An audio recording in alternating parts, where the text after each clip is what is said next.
ఇక డీటెయిల్స్ లోకి వెళ్దాం. జూబ్లీ హిల్స్ సీఎం రేవంత్ నివాసానికి వెళ్లారు 2008 డిఎస్సీ అభ్యర్థులు.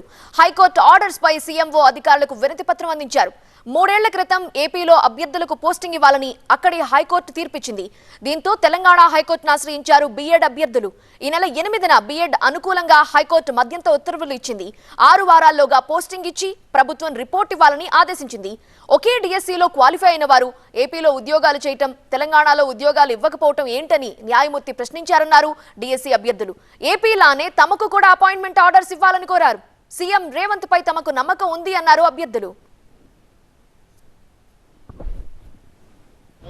డిఎస్సీ 2008 సెలెక్టెడ్ అభ్యర్థులం బీఈడీ అభ్యర్థులం ఈరోజు ఒక డెలిగేషన్ టీము ముఖ్యమంత్రి గారి నివాసానికి చేరుకోవడం జరిగింది. మా యొక్క ఫైల్ ఏదైతే ఉందో ఆ ఫైల్ను తీసుకొని ఈరోజు దాని మీద రివ్యూ మీటింగ్ ఏర్పాటు చేసేసి 2 డేస్లో మా విషయానికి సంబంధించినట్టు రివ్యూ మీటింగ్ కండక్ట్ చేసి పూర్తి వివరాలతో మాణిక్రాజ్ సారు 2 డేస్లో సీఎం గారికి బ్రీఫ్ చేస్తానని చెప్పడం జరిగింది. ఆ హామీతో మేము ఈరోజు సీఎం గారి ఇంటి నుంచి వెన్నుదిరగడం జరుగుతుంది. అనేకమైనటువంటి ముఖ్యమంత్రులు మేము చూసాం.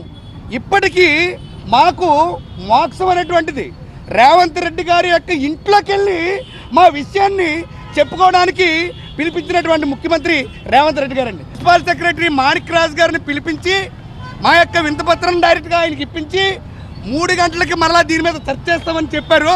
తక్షణమే దీని మీద వాళ్ళు కూడా దీని మీద వర్కౌట్ చేస్తారు. అయితే మేము కోరుకునేది ఒకటే, ఈ ముఖ్యమంత్రి గారి దగ్గర మేము ఆశపడ్డాం, ఎలాగైనా కానీ మా విషయాన్ని వాళ్ళతోటి మీరు పూర్తిగా సిఎస్ గారితో, అలాగే మన యొక్క సెక్రటరీ గారితో, కమిషనర్ గారితో మీరు దీని మీద పూర్తిగా చర్చించి రేవంత్ అన్న మా కుటుంబాలకి మీరు న్యాయం చేయవలసినటువంటి అవసరం ఉంది.